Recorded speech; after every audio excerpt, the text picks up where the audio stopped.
सुप्रभात सभी को। सुप्रभात सुप्रभात सभी को। तो प्यारे बच्चों, आज हम अपने 7वीं कक्षा के अपने इस तासिका के अंतर्गत हिंदी सुलभ भारती व्यवसाय अर्थात अपने वर्कबुक का अभ्यास करने वाले हैं। वर्कबुक में हम देखने वाले हैं हमें कौन कौन से प्रश्न पूछे गए हैं। पृष्ठ क्रमांक 5 जो है वाचन मेला। वाचन मेला में हमने देखा है हमें यहाँ पर चित्र वर्णन दिया है, यानी एक पैराग्राफ दिया है। पैराग्राफ गौर से देखना है, पढ़ना है और प्रश्नों के उत्तर लिखने हैं।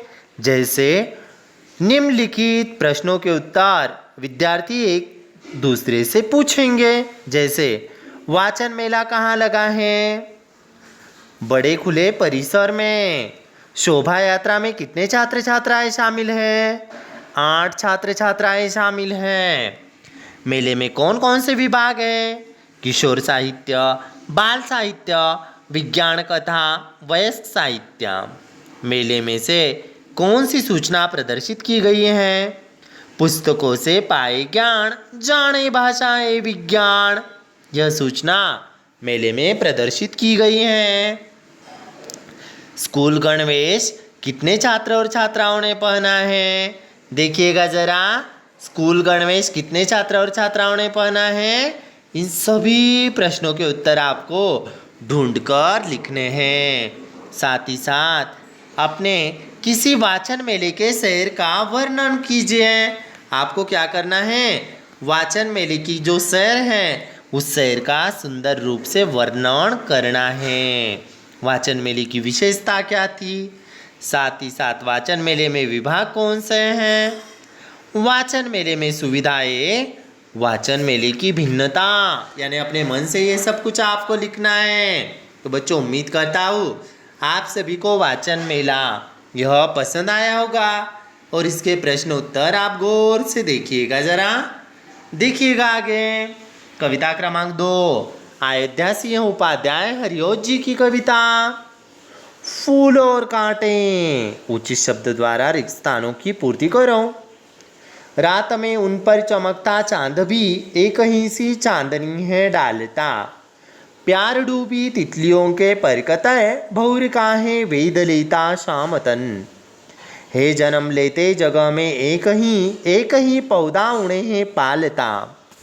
किस तरह कुल की बड़ाई काम दे जो किसी में हो बड़प्पन की कसर। फूल किनको गोद में लेता है?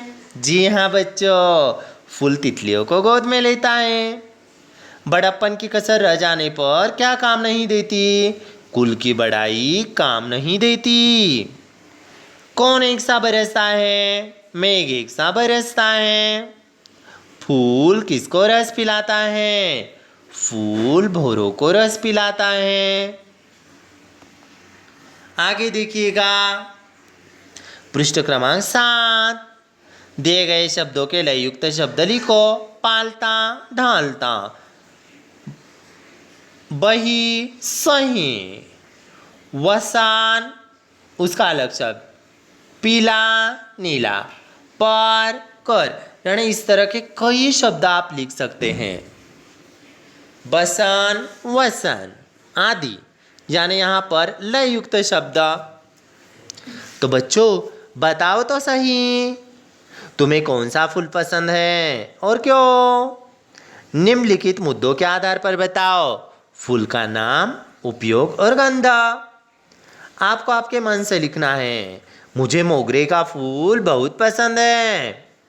मोगरा बहुत ही खुशबू फैलाता है।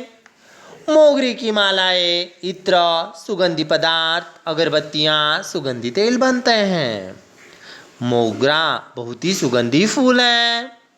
प्रसन्नता फैलाने वाला मोगरा मेरा प्रिय फूल है। दिए गए शब्दों के समानार्थी शब्द ढूंढकर लिखिए। चंद्रमा, चांद। वस्त्र, वसन। भ्रमर, भौराम। सिर, शीस। वायु, हवा। प्रेम, प्यार। पुष्प, फूल। बादल, मेघ। शरीर, तन। नेत्र आँख। कोष्टक में से उचित विरुद्धार्थी शब्द चुनकर लिखो। विरुद्धार्थी शब्द यानी उल्टे अर्थ वाले शब्द। विलोम शब्द एक अनेक। सुगंध दुर्गंध। रात दिन। प्यार घृणा। शाम श्वेत। कांटा फूल। कांटा फूल। पृष्ठ क्रमांक 8 देखिएगा जरा गौर से। पृष्ठ क्रमांक 8 पर दिया है समानार्थी और विरुद्धार्थी शब्दों का वाक्य में प्रयोग। पुष्प फूल। कमल हमारा राष्ट्रीय पुष्प है। मेघ यानी बादल, आसमान में मेघ आए हैं। जल पानी, जल ही हमारा जीवन है। रास्ता मार्ग, हमें सच्चाई के रास्ते पर चलना है। बच्चों विरुद्धार्थी शब्दों की ओर देखिए। रात दिन, रात को चांद की रोशनी थी। छोटा बड़ा, राधा का मकान छोटा है। जय पराजय, आत्मविश्वास के कारण अर्जुन की जय हुई और सचिन की पराजय। राधा का मकान छोटा है लेकिन शाम का बड़ा। रात को चांद की रोशनी थी, दिन में सूरज का उजाला। इस तरह से तो बच्चों कविता में आए संज्ञा शब्द उनके प्रकारों के साथ जातिवाचक संज्ञा यानी पुष्प, पौधा, फूल, ये हो गए जातिवाचक। भाववाचक में है बड़प्पन। भाववाचक में क्या है? बड़प्पन। तो बच्चों देखिए गौर से, निम्नलिखित प्रश्नों के उत्तर दो। सबकी आंख में कौन खटकता है? कांटा। सभी की आंखों में खटकता है। देवताओं के सिर पर कौन सुशोभित है? वेरी गुड, बहुत ही सुंदर जवाब। देवताओं के सिर पर फूल सुशोभित है। दिल की कली कौन खिला देता है? भौरे और सुगंध दिल की कली खिलाते हैं। छोटे, मध्यम और बड़े, आसपास के पेड़ पौधों का नामों के अनुसार वर्गीकरण कीजिए। छोटे, मोगरा, गुलाब, तुलसी, आंवला, गेहूँ, चना, सरसों, ये हैं छोटे।